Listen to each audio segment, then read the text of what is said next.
Hi friends, మీకు ఈ video నచ్చితే లైక్ చేయండి, సబ్స్క్రైబ్ చేయండి. సంజయ్ మహాదేవయ్య దగ్గరికి వచ్చి నాకు 2 కోట్లు అవసరం ఉంది, మీరు అర్జెంటుగా ఇవ్వాలి అని చెప్పేసి అంటూ ఉంటాడు. ఆ మాటలు వినగానే అక్కడున్న మహాదేవయ్య తన భార్య సత్య అయితే ఒక్కసారిగా షాక్ అయిపోతూ ఉంటారు.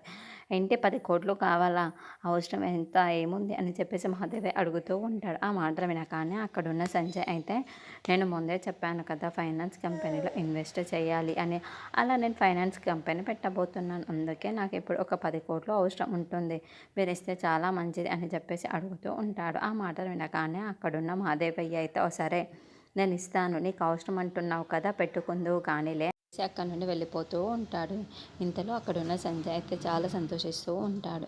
మహాదేవయ్య భార్య మహాదేవయ్య దగ్గరికి వచ్చి ఏంటి వాడు ఎవరికో 10 కోట్లు ఇస్తానంటున్నావా, వాడు ఏదో ఫైనాన్స్ కంపెనీ పెడతాను అంటే మాత్రం నువ్వు ఇస్తానంటే నేను ఎలా ఊరుకోగలను చెప్పు అని చెప్పేసి చాలా కోపంగా మాట్లాడుతూ ఉంటుంది. ఆ మాటలు వినగానే అక్కడున్న మహాదేవయ్య మాత్రం వాడు చిత్ర కొడుకు కాదు, వాడు నా కొడుకు, వాడు అంటే మన కొడుకు అని చెప్పేసి అంటూ ఉంటాడు. ఆ మాటలు వినగానే అక్కడున్న మహాదేవయ్య భార్య ఒక్కసారిగా షాక్ అయిపోతూ ఉంటుంది. ఏంటి మీరు చెబుతుంది అని చెప్పేసి అంటూ ఉంటుంది. ఇంతలో అక్కడున్న మహాదేవయ్య మాత్రం అవును నేను చెప్పేది నిజమే, వాడు మన కొడుకే అని చెప్పేసి అంటూ ఉంటాడు. ఆ మాటలు వినగానే పక్కడున్న సంజయ్ అయితే విని ఒక్కసారిగా షాక్ అయిపోతూ ఉంటాడు.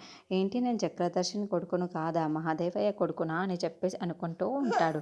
అయితే ఈ క్రిష్ ఎవరి కొడుకు అయి ఉండాలి అని చెప్పేసి సంజయ్ ఆలోచిస్తూ ఉంటాడు. ఇంతలో అక్కడున్న మహాదేవయ్య మాత్రం అవును సంజయ్ మన కన్న కొడుకే అని చెప్పేసి అంటూ ఉంటుంది.